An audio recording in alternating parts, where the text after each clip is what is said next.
Hello दोस्तों, मैं Sunil Kumar Patel doctor Patel medical education channel में आपका स्वागत करता हूं। और आई होप आप सब लोग अच्छे होंगे। और आज हम बात करेंगे कोगुलेशन ऑफ ब्लड। ब्लड कैसे जमता है। अगर हमें कोई चोट लग जाती है, कहीं पे भी कोई एक्सीडेंट हो जाता है, तो हमारा ब्लड जो है कैसे जमता है, हमारा जो ब्लड बहना कैसे बंद होता है, उसके बारे में हम बात करेंगे। तो हम बात करेंगे इसकी डेफिनेशन के बारे में। कोगुलेशन ऑफ और clotting is defined as a process in which blood loses its fluidity and become a jelly like mass in few minutes. ये क्या होता है? कोगुलेशन एक प्रोसेस प्रक्रिया है जिसमें क्या होता है, ब्लड अपनी फ्लूइडिटी, उसमें जो फ्लूइड होता है वो कम कम होता रहता है और एक जेली जो होती है, जेली लाइक स्ट्रक्चर में चेंज हो जाता है और एक मांस का टुकड़ा टाइप में बन जाता है कुछ ही समय में। ठीक है। अब इसके जो ब्लड को जमाने का काम करते हैं उसमें बहुत सारे फैक्टर्स होते हैं, बहुत सारे तत्व ऐसे हैं जो ब्लड को जमाने की प्रक्रिया में भाग लेते हैं। जैसे ब्लड क्लॉटिंग फैक्टर, इन्हें हम क्या कहते हैं? ब्लड क्लॉटिंग फैक्टर कहते हैं। तो इसकी एक ट्रिक्स है, fresher party today, come on locus, sing and call seniors, please have fun. ठीक है। तो इसे हम पढ़ते हैं। फैक्टर फर्स्ट, फाइब्रिनोजिन, प्रोथ्रोम्बिन और थ्रोम्बोप्लास्टिन, कैल्शियम, लेवाइल factor, stable factor, anti haemophilic factor, christmas factor, Stuart Prower factor, plasma thromboplastin factor, Hageman factor, fibrin stabilising factor. ये जो है 13 हमारे जो है ब्लड क्लॉटिंग फैक्टर्स होते हैं, जिनकी वजह से क्या है, ब्लड का क्लॉट बन पाता है। नेक्स्ट बात करते हैं process of blood coagulation. Blood coagulation का जो प्रोसेस है, प्रक्रिया है, वो कैसे होती है उसके बारे में बात करेंगे। तो जब हमारे कभी चोट लगती है तो उसमें दो प्रोसेस स्टार्ट हो जाते हैं। एक तो इंट्रिंसिक पाथवे और दूसरा एक्सटेंसिव पाथवे। जो इंट्रिंसिक पाथवे होता है वो ब्लड वेसल्स वगैरह के अंदर होता है। दूसरा क्या है, एक्सटेंसिव पाथवे, जो बाहर की तरफ होता है।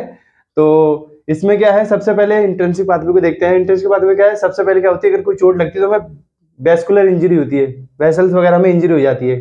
तो उसमें कॉन्टेक्ट होकर क्या है, expose collagen and change surface. इसमें क्या है, जो वेसल्स के अंदर जो कोलेजन्स, जो एक प्रोटीन्स पाई जाती है, वो क्या है, कैनोजिन और कैलिकेरिन। ये दो तरह के हाई मोलिकुलर वेट कैनिन और कैलिकेरिन जो होते हैं, प्रोटीन जो होते हैं, वो एक्टिवेट हो जाते हैं, जिसकी वजह से फिर क्या है, फैक्टर 12 जो है एक्टिवेट हो जाता है। फैक्टर 12 जो है, अगर यहाँ पे ए लिखा है तो इसका मतलब फैक्टर 12 जो एक्टिवेट है, फैक्टर 12 एक्टिवेट हो जाता है। उसके बाद में फिर ये क्या है, फैक्टर 11 को एक्टिवेट करता है। किसकी उपस्थिति में? High molecular weight kininogen. Kininogen जो है वेस्कुलर प्रोटीन्स है, उसके उसमें क्या होता है, उसकी वजह से क्या होता है, फैक्टर 11 जो एक्टिवेटेड हो जाता है। नेक्स्ट क्या है, फॉस्फोलिपिड्स और कैल्शियम के उसमें क्या होता है, फैक्टर 9 जो है एक्टिवेट हो जाता है। फैक्टर 9 एक्टिवेट किस किस की वजह से होता है? फास्फोलिपिड्स और कैल्शियम जरूरत पड़ती है जब फैक्टर 9 एक्टिवेट होता है। और फिर फैक्टर 10 जो है, फास्फोलिपिड्स और कैल्शियम की उपस्थिति में फैक्टर 10 जो है एक्टिवेट हो जाता है। अब इधर से अगर इंट्रिंसिक पाथवे चल रहा होता है तो तुरंत ही बॉडी में क्या होता है, एक्सट्रिंसिक पाथवे भी चल रहा होता है। उसमें क्या होता है, बाहर भी वेस्कुलर इंजरी होती है तो टिश्यू डैमेज होती है और रिलीज ऑफ टिश्यू फैक्टर कौन सा होता है, टिश्यू थ्रोम्बोप्लास्टिन। टिश्यू थ्रोम्बोप्लास्टिन जो है क्या, वो एक्टिवेट हो जाता है, जिसकी वजह से क्या होता है, फैक्टर 7 जो है वो एक्टिवेट हो जाता है। किस किस की उपस्थिति में? फास्फोलिपिड, कैल्शियम और टिश्यू थ्रोम्बोप्लास्टिन के उपस्थिति में। अब ये क्या करता है, फैक्टर 10 को एक्टिवेट कर देता है। दोनों तरफ से फैक्टर 10 जो है एक्टिवेट हो जाता है। फैक्टर 10 एक्टिवेट होने के बाद में फास्फोलिपिड फैक्टर 5 के उपस्थिति में क्या होता है, प्रोथ्रोम्बिन होता है। प्रोथ्रोम्बिन क्या होता है, थ्रोम्बिन में चेंज हो जाता है। थ्रोम्बिन में चेंज होने के बाद कैल्शियम की उपस्थिति में फाइब्रिनोजिन फाइब्रिन में कन्वर्ट हो जाता है। उधर ही थ्रोम्बिन क्या कर रहा होता है, फैक्टर 13 को, कोर्टनी फैक्टर 13 को एक्टिवेट कर रहा होता है। एक्टिवेट करने के बाद क्या होता है, फाइब्रिन जो है चेंज हो जाता है स्लोइज फाइब्रिन पॉलीमर, जैसे हम क्या कहते हैं, क्लॉट। ठीक है, जो क्या होता है, क्लॉट के रूप में बन चुका होता है। तो ये पूरी सारी प्रक्रिया जो है क्लॉट को बनाने के लिए होती है। ठीक है, जो कि हमारी बॉडी की मैकेनिज्म है। इसे हम बोलते हैं process of coagulation of blood. ये क्या है, क्लॉट बनने की, चोट लगने से लेके क्लॉट बनने तक की प्रक्रिया जो है वो है process of coagulation of blood. ठीक है। ब्लड क्लॉट क्या है, इससे हमने पहले बात करी थी। कोगुलेशन जो प्रोसेस जो थी ब्लड कोगुलेशन की, उसकी बात करी थी। अब हम बात कर रहे हैं ब्लड क्लॉट। ब्लड क्लॉट क्या है? ठीक है, ब्लड क्लॉट बनने में जो प्रक्रिया होती है उसे हम coagulation of blood, process of coagulation of blood कहते हैं। अब ब्लड क्लॉट क्या है? Blood clot is defined as the mass of coagulation blood. Coagulated blood का जो ब्लड जो है एक मास के रूप में होता है, और which contains RBC, WBC, platelets interrupted in fiber mesh work.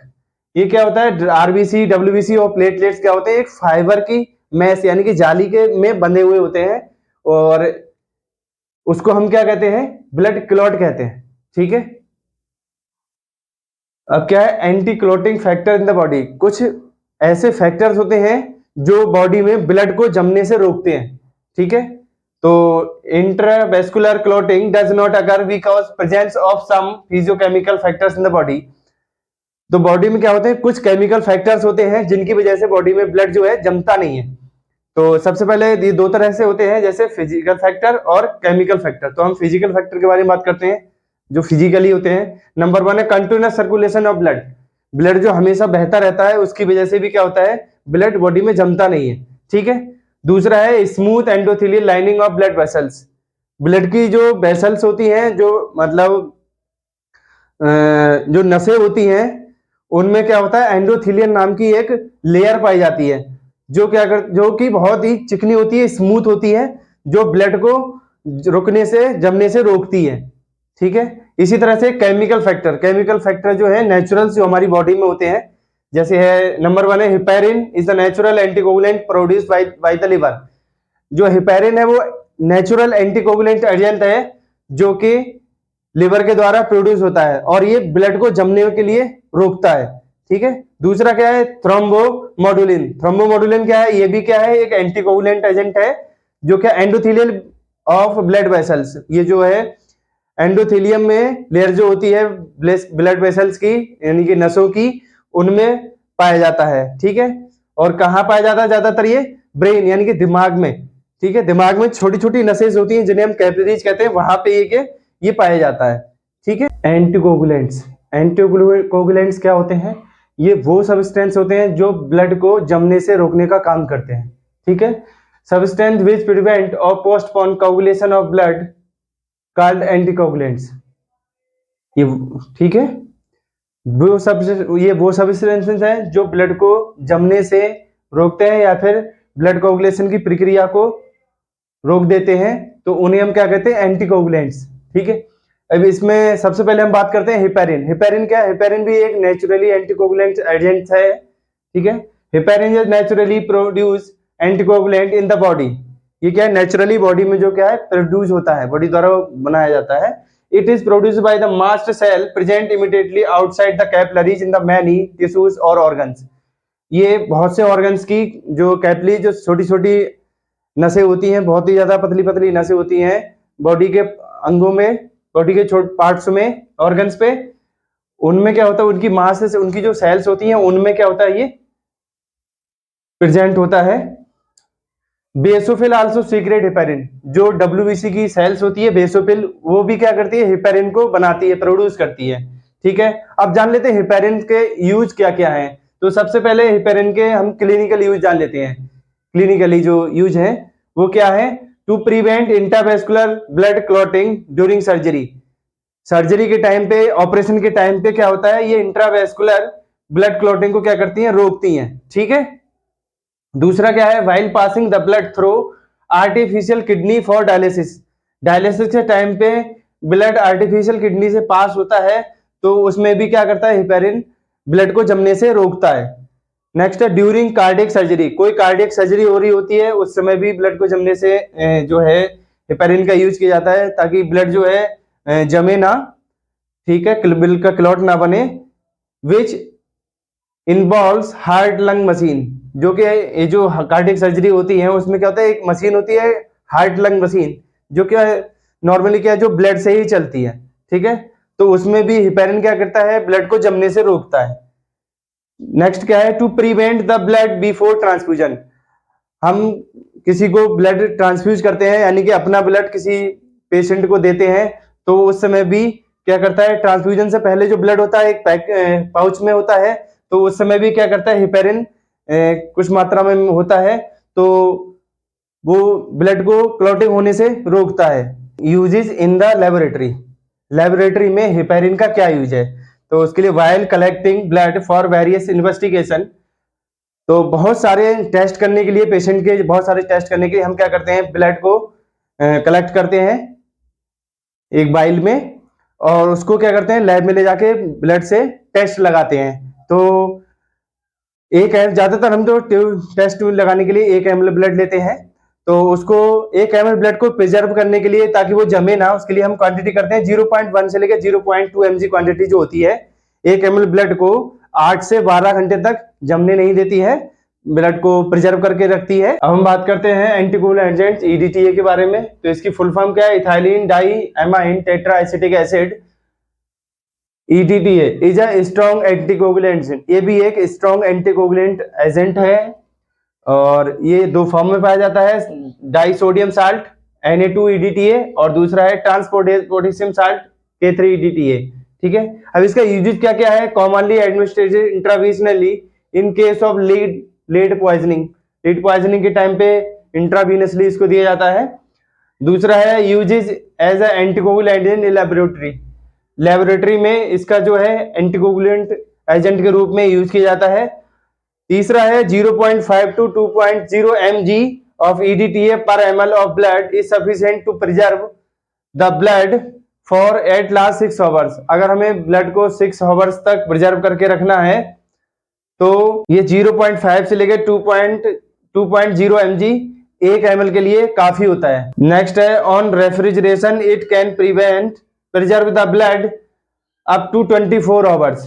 अगर हम इसको फ्रिज में रखते हैं तो ये 24 घंटे तक ब्लड को प्रिजर्व करके रखता है, जमने नहीं देता है। सोडियम, अमोनियम एंड पोटेशियम सिट्रेट्स जो हैं ये भी एंटीकोगुलेंट एजेंट्स के रूप में यूज किए जाते हैं। तो इनके यूजेस क्या क्या है? नंबर 1 है it is used to store blood in the blood bank, blood को ब्लड बैंक में स्टोर रखने के लिए यूज किया जाता है सिट्रेट्स को। दूसरा क्या है? Citrates also use in laboratory in the form of formol citrate solution, formol citrate solution के रूप में इसको लेबोरेटरी में यूज किया जाता है। किस लिए? For RBC and platelets count के लिए। Test for blood clotting, blood clotting, blood जमे ना उसके लिए, blood clotting, test for blood clotting, blood clotting के लिए कुछ टेस्ट होते हैं, जैसे bleeding time, clotting time. Bleeding time इसको हम बोलते हैं BT। Bleeding time is the time interval till arrest of blood after a cut और injury till arrest of bleeding. ठीक है, ब्लीडिंग टाइम क्या है?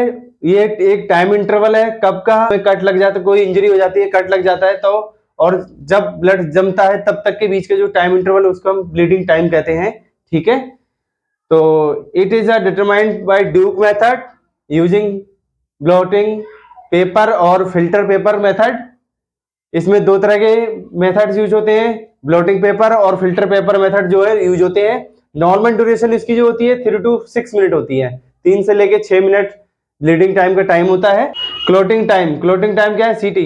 Clotting time is the time interval from oozing of blood after a cut और injury till the formation of clot. Clotting time क्या है? Injury या फिर कट लगने से ब्लड के निकलने से लेके ब्लड क्लॉट बनने तक के टाइम को क्या हम कहते हैं? क्लॉटिंग टाइम कहते हैं। ठीक है, it is usually determined by the capillary tube method. ये किसके द्वारा किया जाता है? कैपिलरी ट्यूब मेथड के द्वारा किया जाता है। नॉर्मल रेंज इसकी क्या होती है? 3 to 8 मिनट। ब्लीडिंग डिसऑर्डर, कुछ ब्लीडिंग डिसऑर्डर हैं जिनके बारे में हम बात करेंगे।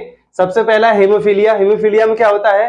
Prolong clotting time. इसमें क्या होता है? ब्लड के क्लॉट होने का जो टाइम होता है वो बढ़ जाता है। दूसरा है परप्यूरा। परप्यूरा में क्या होता है? Prolong bleeding time. इसमें क्या होता है? ब्लीडिंग टाइम जो होता है वो बढ़ जाता है। ठीक है, नेक्स्ट क्या है? थ्रोम्बोसिस और इंट्रावेस्कुलर ब्लड क्लॉटिंग। थ्रोम्बोसिस और इंट्रावेस्कुलर ब्लड क्लॉटिंग में क्या होता है? Coagulation of blood inside the blood vessels. इसमें क्या होता है? ब्लड जो है ब्लड वेसल्स के अंदर, नसों के अंदर ही जम जाता है। अगर आपको मेरी वीडियो अच्छी लगी हो तो मेरी वीडियो को ज्यादा से ज्यादा लाइक करें, शेयर करें, कमेंट्स करें और मेरे चैनल को ज्यादा से ज्यादा सब्सक्राइब करें। Thank you.